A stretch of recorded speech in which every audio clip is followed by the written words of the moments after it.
Friday morning, and we are at the first show of Minnesota Fishing Adventures. And we'll probably do this where we do Minnesota fishing and hunting adventures eventually. But it is the first show, and I want to welcome a couple of guests. I've got Eric Altonet, right? Correct. That's from the Minnesota DNR, and you're with the Little Falls office. Little Falls Area Fisheries, yeah. Okay, all right. And then we also have Evan Cornell. He's from Dead Zone Guide Service in the studio. He's one of our sponsors. And the show is sponsored by Dead Zone Guide Service, also Mounts and Memories Taxidermy. We also have Backwoods Sports out of Princeton. And one of our other great sponsors here, too, and that is Fishlander Pontoons and Custom Tackle. And we're going to be talking about fishing and different things that having to do with area lakes and all that. And I've been out fishing Long Lake, Rush Lake, and so there was one other one. I can't remember which one it was. But so, Eric, I guess I'm going to start with you. I noticed that there's not a lot of fish biting. You know, it really depends on where you go and what you're fishing for. If you have a tendency to like fishing for bass or panfish, right now is a great time. There's no question about it. So if you're going to focus on some of that shallow water, it's really good. Okay. The walleye bite can be on or off depending upon which lake you're going to and how clear the water is, really. So. All right. I get a lot of input from area fishermen and women asking me or actually stating that they're using different types of bait. What would you suggest to catch panfish with? Corn? I mean, I've actually used corn before. Yeah, you can. And corn.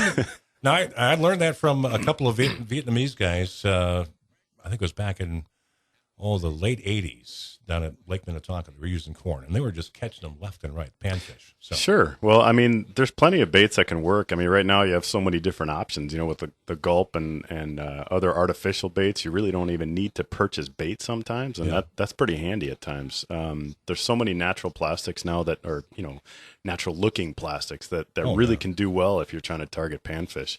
But really, it comes down to the presentation. If you're gonna try and target panfish, you want to try and set off a little ways and don't spook them and stuff like that. So I mean, that's kind of the key. Is I think most people have a tendency to use too heavy a gear for the species that they're targeting. And honestly, panfish, you can go pretty light stuff, and you really should. So right, yeah, I've used some rubber worms in the past, and I've usually. The rubber worms that I got in this tackle box I just bought are like 5 inches long. So I usually cut those, in tenths and use that. But I haven't caught anything with those. So do you have to spray something on it? Or? No, I mean, like I said, if you're using like Gulp, they make all different kinds of products. I mean, that's just one name brand. Obviously, there's, varieties of others. But, sure. They have scent impregnated in them, and most of them are biodegradable and stuff. So it's just an option that you don't have to worry about upkeep as far as minnows. You don't have to worry about keeping crickets alive or, crawlers in their soil and stuff like that. So, yeah.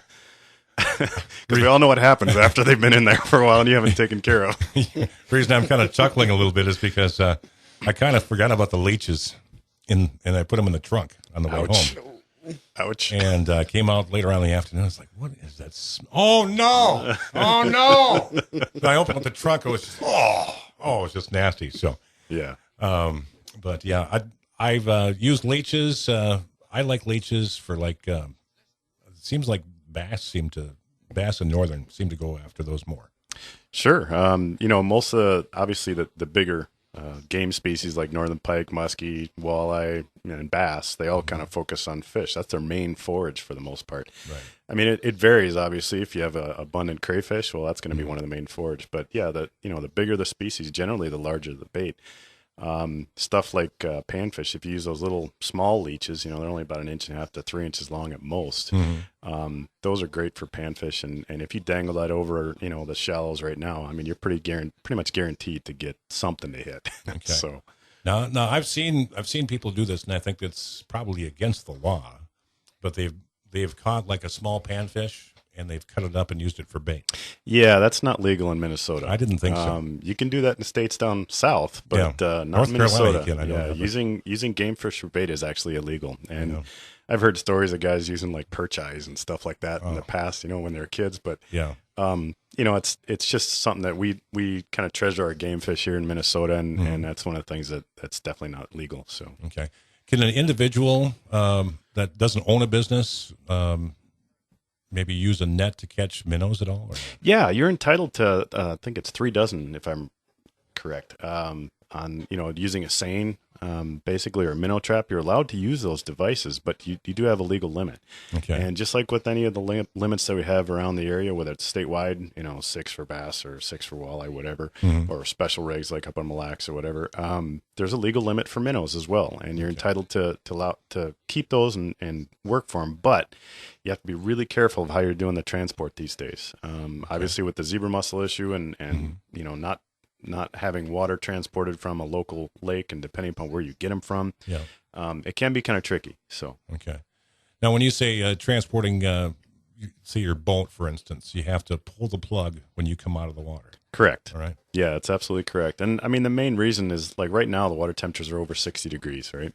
At least in this part of the state, anyway. Still too chilly to swim. I was going to say, yeah, it'd be kind of cold, but they're going to warm up quickly. But right now, the zebra mussels actually have spawned already, and they're villagers. Those are the young of the year. Those are present in a lot of the water right now. Okay. And so if you go to a zebra mussel infested water and you take in bilge water, or if you pump your live well full or whatever, and you don't drain it, you become a potential transport device. Oh, I suppose. So the best way that we can combat against that is to actually have everybody pull their plugs, everybody remove vegetation, any physical, presence of whether it's zebra mussels or vegetation. We want to try and keep people from spreading the stuff. So, I mean, it's a preventative measure. Would you advise people to bring like a portable sprayer along with some water from their tap and then just spray off their boat that way? You certainly can, but the best thing is just making sure you have nothing physical that you can see, and then just drain it. If you get a chance to, like most guys, they might just drive right off, and some trailers actually sit with the bow down. Okay. So I think one of the best things you can do is just make sure the boat's drained out. That's all. Right. I mean, the odds are pretty slim, but that you're going to transport something, but yet it's still an important aspect to try and at least take care of it. Do your part. Okay. So now we were talking a little bit about the different weeds and things. I noticed a lot more weeds in area lakes as opposed to a week ago, for instance. Now, there's, was it milfoil? What is it, milfoil that is invasive species in a lot of lakes around this area? Eurasian water milfoil. Yeah, and then we also have curly leaf pondweed. But what you're seeing probably mostly right now is curly leaf. All right. So what's the procedure? Should you say if, and it happens to all of us, and we catch a fish, or maybe we're just reeling back in and we pull a bunch of weeds in. Are we supposed to throw those back into the water again, or just? Yeah. Okay. Right. Yeah. Okay. You can't just, like the milfoil, I mean, does it make any difference if we throw back in, or? It really doesn't. I mean, once it's in a water body, it's really hard to control, and that goes for a lot of the invasive species. So. Okay. All right. Well, we're going to talk a little bit to Evan Cornell from Dead Zone Guide Service as well. Evan, hope you're doing well this morning. I am. Good. Evan runs a guide service right out of Princeton here, and one of our sponsors on the show. And why don't you tell the folks a little bit about what you do when it comes to a guide service? I mean, I can guide you through a radio station, but I couldn't guide you, to lakes and all that. So, well, I do panfish locally around Princeton, sunfish and crappies, and a little bit of walleye fishing around here. I walleye fish and northern fish on Red Lake. We do guided up there and have cabin rental. I provide the bait and everything on the boat, and fish cleaning and packaging afterwards. Trips run anywhere from 4 to a 10-hour day, depending on how long you wanted to go for. Okay. We guide out of an 18.5-foot crest liner, and I also have a smaller boat I use around here for smaller groups. All right. Do you ever do overnight trips at all, or not? What do you necessarily mean by that? Well, I mean, if you you and your buddies want to go fishing on the weekend, okay, and you want to be guided because maybe you aren't from around here. Maybe you're from Canada or something, and you really want to get in some serious fishing, but you want to make a weekend out of it. Yes, I do weekends. Okay. Red Lake is typically the place for that, with going up for more than one day. Around here, I'd be more than happy to do more than one day also. And you have a cabin up in, is it Red Lake? Yes, we do have a three bedroom house with a chest freezer, refrigerator, kitchen stove, pretty much everything except dish TV. There's a TV and DVD player, but you don't get cable TV. Oh, okay. Well, when you're roughing it, is there an outhouse or a bathroom? Nope, there's actual running water. Really? Toilet. Yep, All right. No outhouse. Yeah, nothing like getting splinters. So, Yeah. all right. And what can one person pay as far as a day trip out? Around Princeton, currently right now, I'm running a special through the end of the month. It'd be $65 a person or $100 for 2 adults. Okay. Any child under 15 is free with a paying adult. Okay. Red Lake, I don't have a child special, but it's up to 4 people on the boat for $140 for half a day. Mm-hmm. And a full day would be double, would be $280 for a full day. Okay. Now, are there fees on top of that, or you pay for everything else? That covers Gas that covers everything. That's the boat gas, the bait, everything on the boat. You just need to bring your sunscreen and yourself. I got fishing poles and All right. everything's included. And you'll clean the fish. So if I don't like handling fish and don't like to get that slime in my hands, you take care of that too. Yes, I clean and package the fish included in that. Now, you also do hunting trips too, right? Yes, I do. We do diver duck hunts on Lake of the Woods, and then we also do some mallard and goose hunting around the Princeton area here on fields and small ponds, Okay. and some of the small lakes around here. Right. Have you ever done a fishing adventure up in the Lake of the Woods? I've fished there personally. Okay. I haven't guided Lake of the Woods. I like to go up there and ice fish during the wintertime. Yeah, that's one thing I've not gotten into it since I was a kid. When my dad first drove me out on the ice, and I'm like, Dad, this is a lake. What are we doing out here? So it made me too nervous. So I actually fell in an ice hole one time. I I fell in behind first. So Ooh, that'd be chilly. it was very chilly, but thank heavens Dad had a heater out there, so that was good. Say, we do have to talk a little bit about some of our sponsors here. One of our sponsors that I met with the other night, his name is Oliver Warzeka, and hopefully Oliver, I got that right. I pronounced it the other night, but he's with Mounts and Memories Taxidermy. Have you guys heard of him? Nope. He's somewhat new up in the Cambridge area. He's only been up here for a couple of years. Great guy though, but I told him seriously. I said, I've not being a hunter. I used to think that a person doing taxidermist service was basically taking all the guts out and putting like cotton in. I'm serious. That's the way I thought. But he went through the entire process with me in the matter of just probably 15 or 20 minutes. And like, wow. Have you ever done any taxidermy? No, I haven't. You? I haven't done it either, no. Okay. Does an awesome job. And in fact, he said that he's got an elephant head coming to him that he's supposed to do. And it's like, that would probably take quite a bit. That would be a job. Yeah, I would think so. But his stuff is extremely nice. He's doing a couple of small bobcats that he's working on. And he said that a lot of the taxidermists will boil the flesh off of a skull, for instance. He says that he doesn't do that. He does it a different way. And he told me he's got those bugs that they're mested beetles. Yeah. And it almost reminds me of that movie Mummy, where they eat your flesh right off. But that's basically the same thing. But he says he can get a skull cleaned within a day and a half, I think is what he said. So it's just amazing. And I asked him, I said, so if you put your hand inside those beetles, will they go after your hand? He said, well, if I left it in there long enough, probably. But they go for dead stuff, I guess, more than anything. So I don't know how they would be able to tell that. But anyway, we're going to have Oliver on the show with us next week. And he's going to go through the whole process. And he's got some really great prices, too. So, but anyway, folks, if you'd like to find out more, you can give Oliver a call. His number is 320-491-2131. Again, it's 320-491-2131. You can also visit online at mountsandmemories.com. It's a great website. He does shoulders, pedestal, and full body mounts, fish, birds, even does reproductions. I even saw some of the reproduction fish, and how he paints them. It looks just like the real thing. Also antlers, European exotic species, freezing, drying, and more. So I wonder if anybody's ever done a snake. I wouldn't doubt it. I said, so what don't you do? And he says, I don't do pets. He says the reason That's probably good. Yeah. Well, he said that probably one of the reasons is you remember them a certain way, and maybe they don't come out quite the way that you'd like. So he does not do pets, but everything else he pretty much does. So visit him at mountsandmemories.com. I also want to welcome to the show Backwoods Sports. Tom is the owner and operator there, and they are open from 5 a.m. until 8 p.m. So that's my kind of hours. I get up at 4 o'clock in the morning.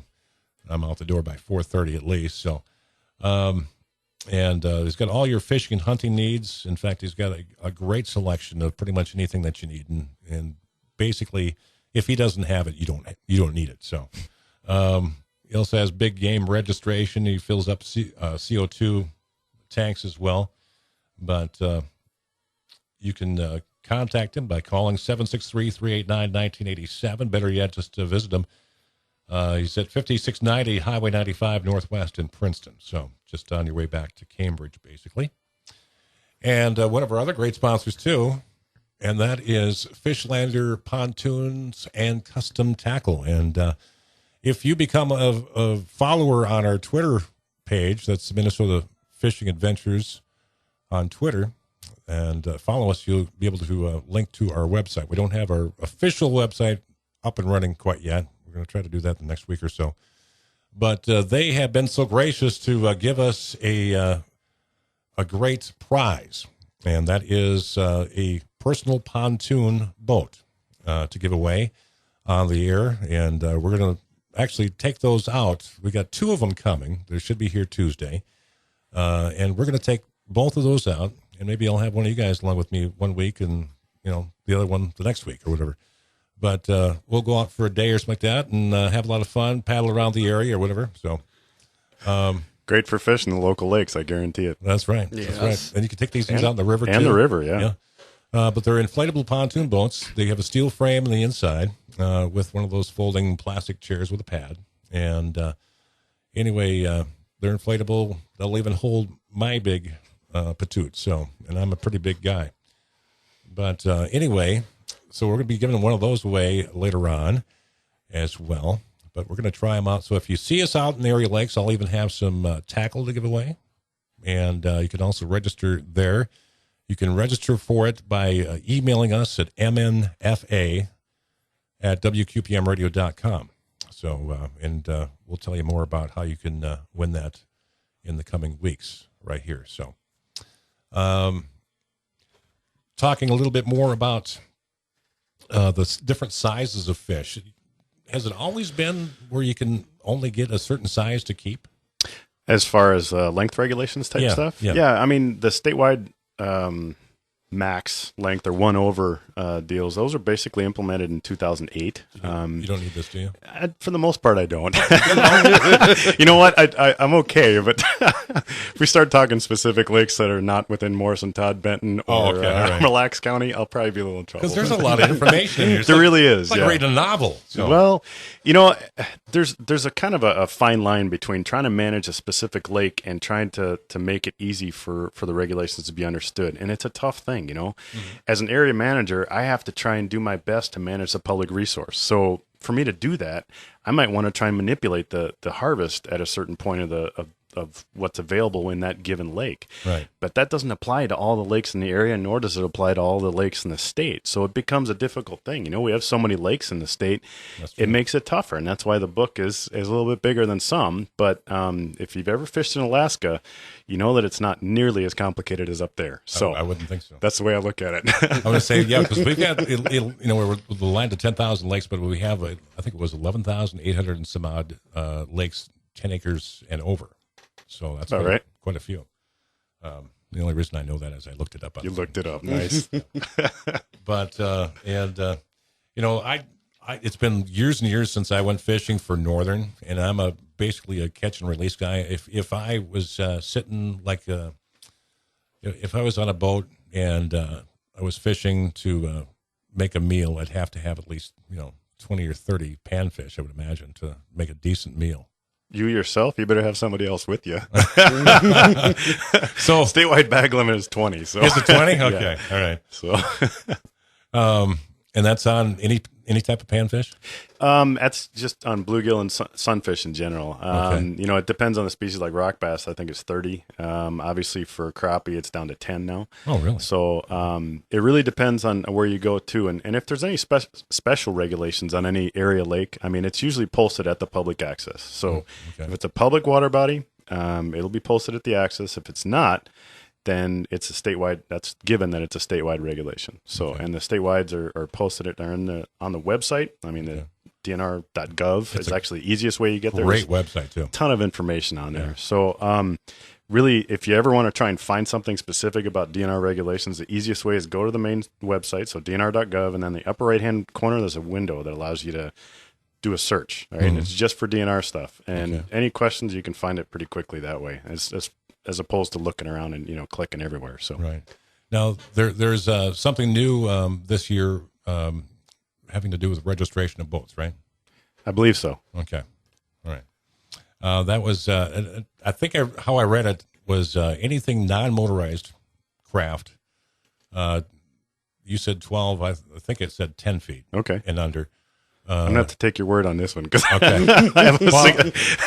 I looked it up because one of the ways that we made this deal with Fishlander pontoon boats is we wanted something that was under the limit for registration, so we wouldn't have to register it and then give it away and then have somebody else register it. So make it a little easier on everybody overall. So yeah, it makes sense. But when it comes to cleaning fish, can you do it out on the lake?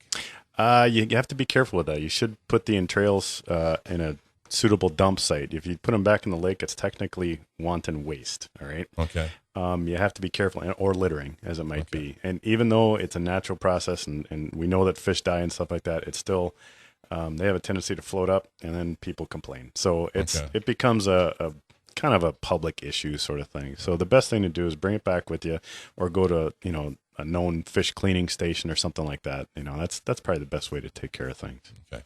So, Evan, if I caught a bunch of fish and I didn't want to clean them myself, can I call you? You could. I know the going rate for cleaning fish is 75 cents a fish at the is resorts. It really? Yes, oh, my word. That's good, though.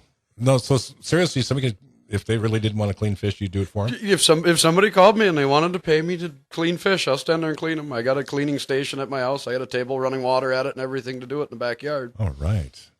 Now, I've heard some of the best things to do with like the fish guts is to put it in your garden. It makes excellent fertilizer. There's no question about it. It's almost it does. Almost as good as horse manure or cow manure. So. Maybe better. Yeah, it might be. It might be. Now, once you've used once you've done the cleaning and all that, can you use any part of that fish for bait? Not as long as it's a game fish. Really? If it's a non-game fish like suckers and stuff like that, you can. Okay. But if it's a game, I mean, I know who's going to be able to tell the difference. Well, yeah, but yeah. Just legally here in Minnesota, like I said earlier, that the game fish are kind of prized here, and we don't want to be using those for bait. That's not legal. So okay. One of the other questions, so we got about 7 minutes left of the show. Turtles, snapping turtles. Is there?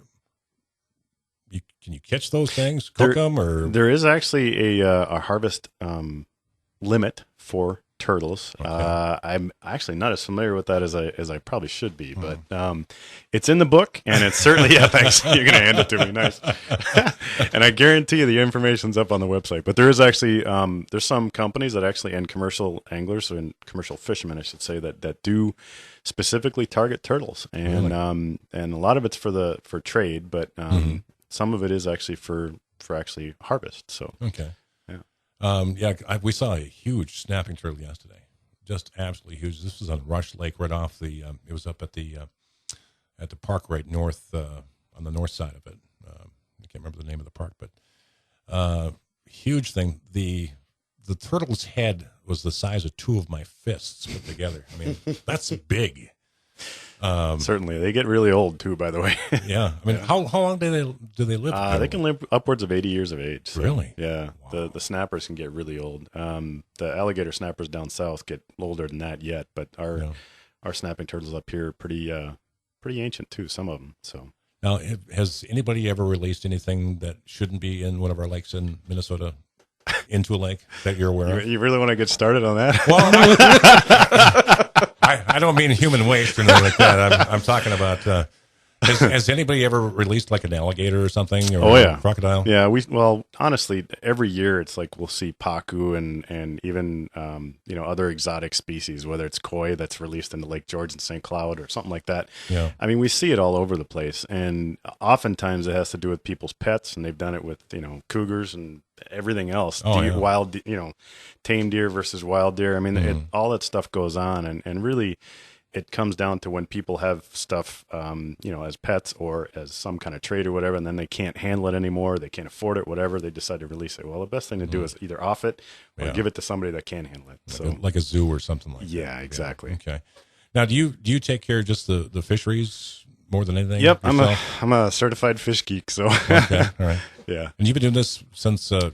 Well, here in Minnesota, 1998. So I've been with the DNR since first in Montrose and then now in Little Falls. So okay. Now, do you when it comes to fisheries, do you take care of what